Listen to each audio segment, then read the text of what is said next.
siswa dari sedikit PGRI Banjarmasin, program studi pendidikan guru sekolah dasar. Untuk tugas ini saya buat untuk memenuhi tugas mata kuliah bimbingan konseling dari dosen pengaku Hajah Nadia Agustina MKes Psikolog. Langsung saja saya akan menyampaikan hasil referensi bimbingan konseling saya selama 2 minggu yang lalu. Pada referensi pengalaman konseling saya ini memerlukan beberapa tahapan. Tahapan yang pertama adalah tahapan analisis. Baik, pada tahapan analisis ini saya melakukan analisis kepada seorang siswa kelas 4 SD yang bersekolah di salah satu sekolah negeri di Hulu Sungai Selatan berdasarkan informasi yang saya dapat dari orang tua siswa dan juga anaknya sendiri. Si anak sangat sulit ketika diminta belajar oleh orang tuanya. Si anak juga mudah terbawa suasana hati atau emosi labil. Sering melanggar aturan sekolah seperti sering membolos sekolah. Pada tahapan selanjutnya adalah tahapan sintesis. Saya melakukan wawancara dengan siswa itu sendiri dan juga dengan orang tua siswa itu sendiri. Setelah saya berbicara dengan orang tua siswa itu, orang tua siswa mengatakan kalau anak tersebut sering membantah dan melawan orang lain, misalnya orang tua, kakak, dan gurunya di sekolah. Selanjutnya tahapan diagnosis. Nilai sekolahnya yang menurun disebabkan karena ia malas mengerjakan tugas, sering terlambat dan sering membolos saat sekolah. Selain itu ia lebih tertarik bermain dengan teman-temannya daripada belajar, sehingga yang dahulu nilainya bagus sekarang menurun sejak belajar di rumah.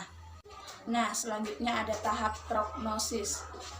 Saya pun melakukan pendekatan dengan si anak dengan cara mendekatinya dan bertanya beberapa pertanyaan penting. Yang pertama, saya bertanya mengapa si anak tidak suka belajar dan malah tertarik bermain dengan teman-temannya. Dia mengatakan kalau belajar itu tidak asik atau membosankan. Setelah itu saya juga menanyakan tentang cita-citanya. Si anak itu menjawab kalau ia menyukai sesuatu yang berhubungan dengan musik. Setelah itu saya mencoba mengembangkan minat dan motivasi belajar si anak. Saya memberitahukan si anak kalau dia suka dengan yang berbentuk musik, maka ia harus lebih belajar lagi tentang pelajaran di sekolah yang berhubungan dengan musik. Nah, setelah saya mengetahui masalah si anak, saya pun melakukan konseling atau treatment. Saya memberikan motivasi dan semangat kepada si anak dan mencoba berkomunikasi dengan orang tuanya dan meminta orang tuanya untuk memberikan sedikit waktu untuk menemani anaknya saat belajar di rumah. Masukkan anak ke sekolah yang sesuai dan kembangkan potensi yang dimiliki si anak.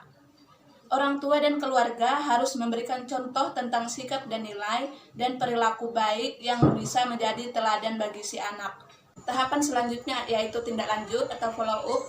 Dalam 1 minggu setelah melakukan wawancara dan konseling kepada si anak tersebut, saya kembali mengunjungi anak itu dan melihat perubahan bahwa sekarang ia lebih rajin belajar dan mengerjakan tugas sekolahnya. Dan orang tuanya juga mengatakan kepada saya bahwa setelah mendapatkan bimbingan anak ini semakin rajin belajar dan bisa membagi waktu antara belajar dan bermain. Inilah referensi dari hasil pengalaman konseling saya dengan siswa kelas 4 SD. Terima kasih.